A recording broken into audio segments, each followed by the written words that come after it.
Hai sahabat tanah air. Kuwait jadi salah satu negara paling populer bagi ekspatriat atau para pekerja asing yang mendapat tugas dari perusahaan yang berbasis di luar negeri. Negara ini juga jadi tujuan utama bagi mereka yang ditawari pekerjaan baru yang menarik dengan gaji yang tinggi. Meski begitu, Kuwait masih tertinggal dalam banyak hal. Negara dengan sistem hukum berdasarkan hukum agama syariat kuno ini punya banyak aturan tak tertulis serta sisi kelam yang mungkin membuat pekerja asing tak nyaman berada di sana. Salah satunya adalah batasan terhadap hak-hak perempuan di negara gurun pasir itu. Meskipun sudah ada kemajuan, tapi dalam hal hak waris dan perwakilan politik Kuwait masih tertinggal jauh. Hukum di negara ini masih memberikan warisan kepada anak laki-laki dengan bagian yang lebih besar dibandingkan anak perempuan. Meskipun beberapa kali mendapat usulan untuk merubahnya, tapi sampai saat ini belum ada langkah konkret yang diambil. Hukum keluarga di Kuwait juga masih memberikan kekuatan yang lebih besar kepada pria dalam masalah pernikahan dan perceraian. Meskipun ada beberapa upaya untuk merubah hukum yang berlaku itu, beberapa profesi di Kuwait masih terbatas untuk perempuan terutama dalam sektor-sektor tertentu seperti konstruksi, teknik, dan beberapa bidang lainnya. Begitu juga dalam hal politik. Meskipun perempuan di Kuwait miliki hak untuk memilih dan dipilih, partisipasi perempuan dalam politik masihlah terbatas. Bahkan hingga saat ini hanya ada satu perempuan yang berhasil duduk di meja politik Kuwait. Sementara itu dalam hal kesehatan ternyata masyarakat Kuwait juga masih punya pekerjaan rumah yang mesti diselesaikan. Salah satunya adalah obesitas. Diperkirakan sebanyak 42,8% penduduk Kuwait mengalami kegemukan. Itu berarti hampir seperdua masyarakatnya mengalami masalah berat badan. Fenomena ini membuat Kuwait menempati posisi pertama sebagai negara Timur Tengah dengan populasi penduduk obesitas terbanyak bahkan pada tahun 2020 silam. Diperkirakan tingkat obesitas di Kuwait mencapai 60%. Berdasarkan beberapa laporan diduga hal itu terjadi karena industri makanan cepat saji yang berkembang pesat serta gaya hidup masyarakat Kuwait yang mengakibatkan obesitas menjadi seperti epidemi di negara mereka. Lalu gaya hidup tidak sehat itu ternyata tidak diimbangi dengan biaya hidup yang murah. Kuwait menjadi salah satu negara Timur Tengah dengan biaya hidup yang relatif tinggi. Biaya akomodasi, pendidikan, dan barang-barang bisa menjadi beban finansial tersendiri bagi warganya. Ada banyak faktor yang membuat harga bahan pokok di negara ini begitu mahal. Salah satunya karena harga minyak yang tinggi dan ketergantungan pada sektor impor untuk barang dan layanan jasa. Penting untuk membuat perencanaan keuangan yang tepat untuk membantu mengimbangi biaya hidup yang tidak murah di Kuwait. Tapi jangan khawatir karena Kuwait adalah negara bebas pajak termasuk pajak penghasilan. Bagi ekspatriat yang membawa keluarganya ada banyak pilihan fasilitas pendidikan di sekolah internasional. Hanya saja lagi-lagi sekolah bergaya barat sangat mahal dan pendidikan yang mereka berikan mungkin tidak sebanding dengan tingginya biaya yang dikenakan.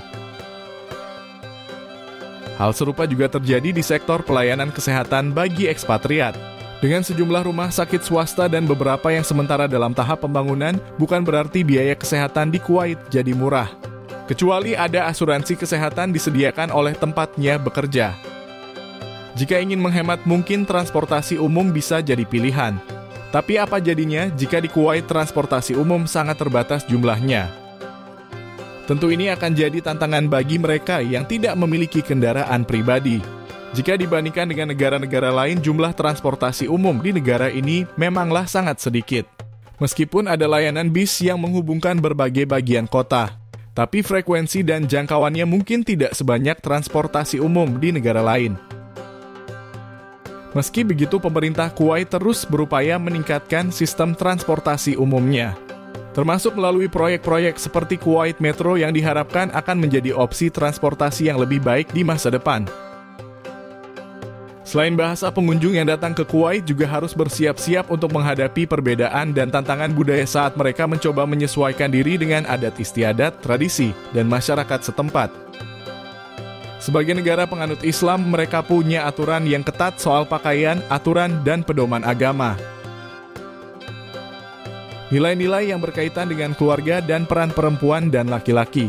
Hal ini tentu butuh penyesuaian.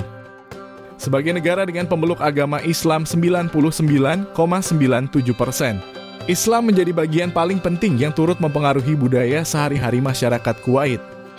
Wajar saja jika aturan ketat masih sangat mengikat di negara ini, termasuk aturan jam kerja bagi wanita saat malam hari.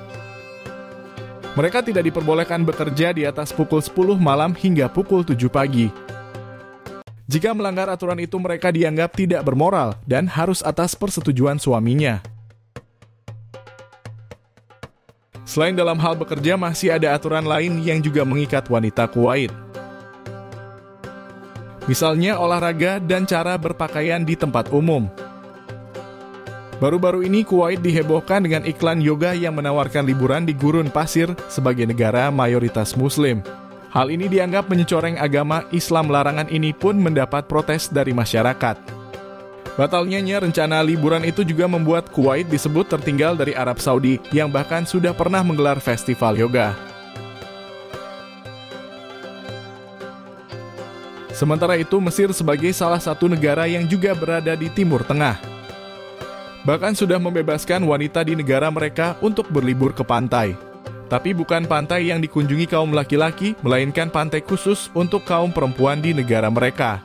Mereka juga tidak perlu khawatir dan bebas melakukan apapun tanpa khawatir akan dilihat oleh kaum laki-laki atau gambarnya diambil sembarangan karena foto atau video dilarang di pantai ini. Penting juga untuk mengetahui kondisi cuaca di Kuwait, mengingat negara ini memiliki iklim panas dan kering sepanjang tahun, dengan suhu yang bisa mencapai di atas 40 derajat Celcius selama musim panas. Hal ini bisa menjadi tantangan tersendiri bagi pengunjung yang tidak terbiasa dengan iklim panas. Meski begitu, saat musim dingin biasanya lebih ringan tetapi tetap hangat dengan suhu sekitar 10-20 derajat Celcius. Kelembaban udara sepanjang tahun juga cukup rendah. Ini yang membuat cuaca terasa begitu panas di negara mereka. Jika musim panas tiba, badai pasir juga bisa menghambat aktivitas sehari-hari. Suhu yang melebihi 45 derajat Celcius sudah menjadi hal biasa sepanjang musim panas yang panjang dan kering, yang berlangsung dari bulan Mei hingga September. Kuwait merupakan negara kecil yang memiliki kekayaan tak terbantahkan. Namun banyak warga Kuwait yang masih hidup dalam kemiskinan ekstrim. Kekayaan Kuwait terletak pada cadangan minyak alam yang seringkali menutupi masalah kemiskinan di negara tersebut. Minyak adalah industri yang terpenting di negara ini dan sebagian besar dikuasai oleh orang kaya di Kuwait. Meskipun industri minyak alami adalah tulang punggung kekayaan di Kuwait, harga minyak di seluruh dunia telah anjlok 60% sejak 2014.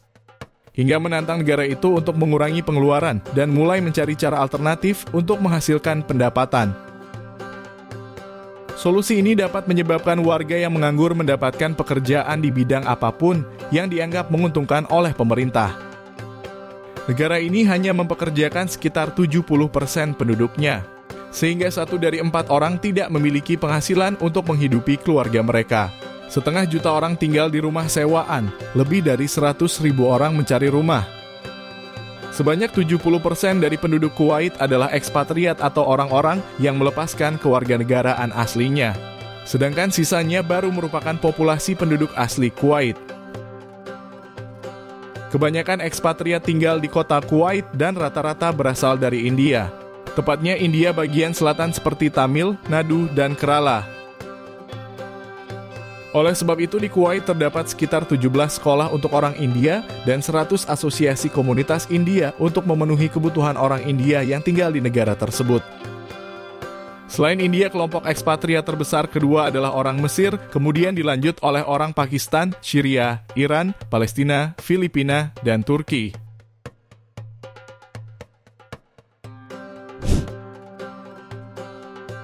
Terima kasih sudah menonton video kami sampai selesai.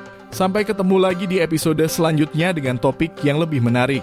Jangan lupa untuk bagikan ke teman-teman kalian agar teman kalian tahu apa yang kalian tahu.